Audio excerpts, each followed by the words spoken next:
رمضان المبارک کی آمد ہے، اس کے بارے میں چند گزارشات بہت عاجزی کے ساتھ پیش کرنی ہیں۔ رمضان روزہ بہت بڑا عمل ہے۔ اللہ تعالیٰ نے فرمایا کہ روزے کا بدلہ میں خود ہوں، اور ایک جگہ فرمایا کہ میرے نبی نے کہ کوئی جانتا ہی نہیں ہے کہ روزے کا ثواب اللہ نے کیا رکھا ہے۔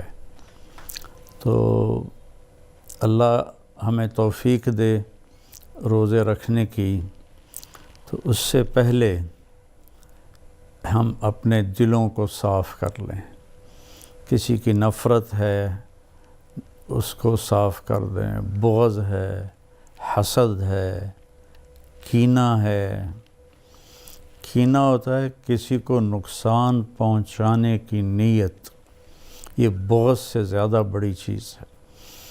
تو اس قسم کی جتنے بھی ہمارے دل میں منفی چیزیں ہیں، یہ ہم اللہ سے مانگ کے اپنے دل کو صاف کر دیں تاکہ ہمارے روزے قبول ہوں۔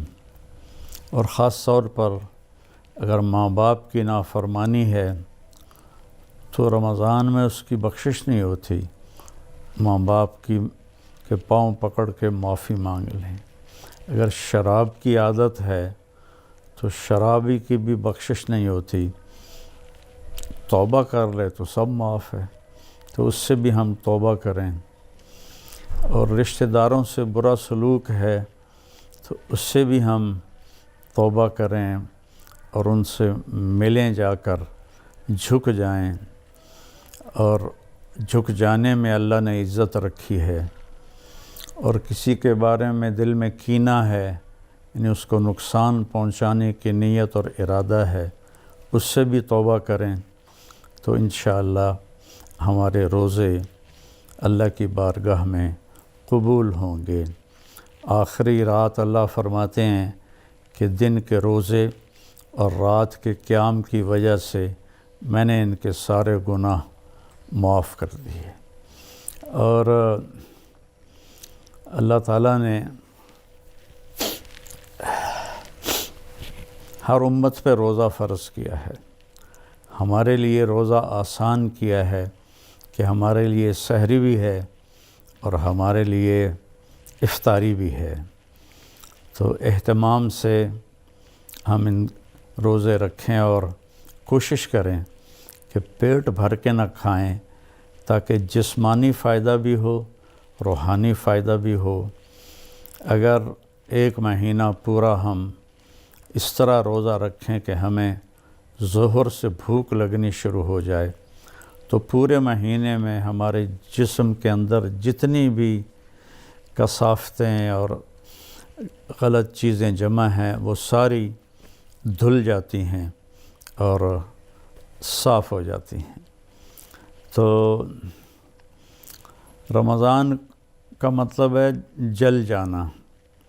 تو رمضان اور جل جانا اور روزہ، اس میں مناسبت یہ ہے کہ جوں انسان روزے رکھتا چلا جاتا ہے اللہ اس کے گناہوں کو جلاتا جاتا ہے، یہاں تک کہ آخری رات اس کے سارے گناہ جلا کے اسے پاک اور صاف کر دیتا ہے۔ تو ہم اپنے دلوں کو صاف کر کے لڑے ہوئے سے صلح کر لیں، معاف کر دیں۔ چند دن کی دنیا ہے، لڑائی جھگڑے کا موقع ہی کہاں ہے۔ چند صبحیں ہیں، چند شامیں ہیں، بہت سی بیت گئیں، تھوڑی باقی ہیں۔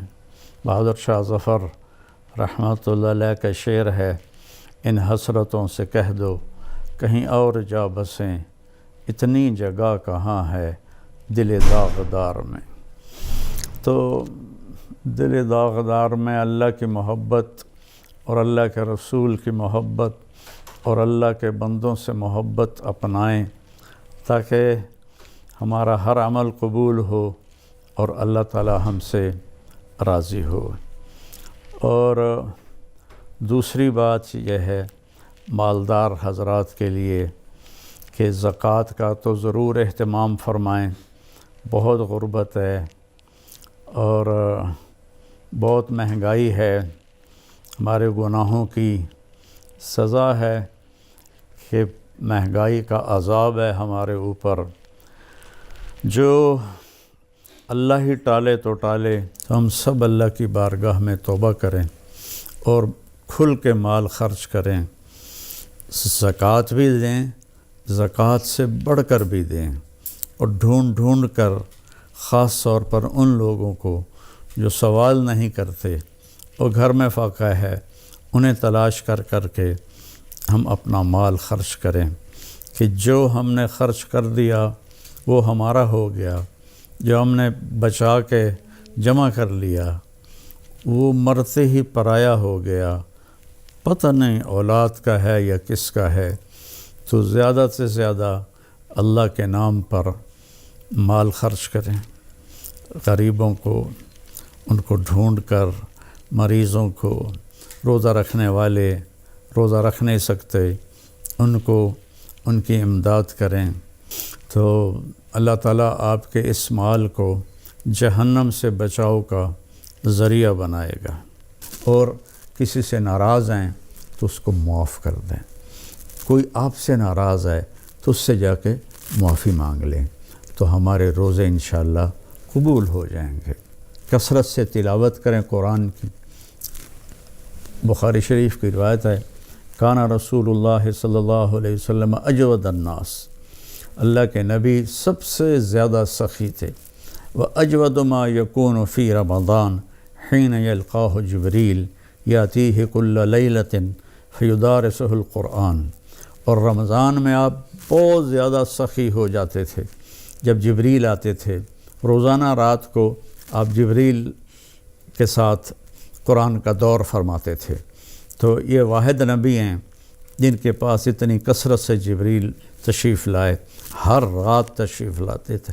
میرے نبی کو 9 رمضان ملے، تو ہر رات کو، اور آخری رمضان میں 2 دفعہ آتے تھے، 2 دفعہ قرآن کا دور ہوا آپ کا جبریل کے ساتھ، اور فرمایا ولا رسول اللہ صلی اللہ علیہ وسلم اجود بالخیر من رمضان من الریح المرسلہ، کہ اللہ کے نبی رمضان میں جبریل کے ملنے پر تیز ہوا سے بھی زیادہ آپ کی سخاوت ہوتی تھی۔ تو میں مالداروں سے کہتا ہوں سخی بنیں، صرف زکوٰۃ دے کے مطمئن نہ ہوں، زکوٰۃ سے اوپر بھی خرچ کریں، اللہ آپ کا رزق بڑھائے گا۔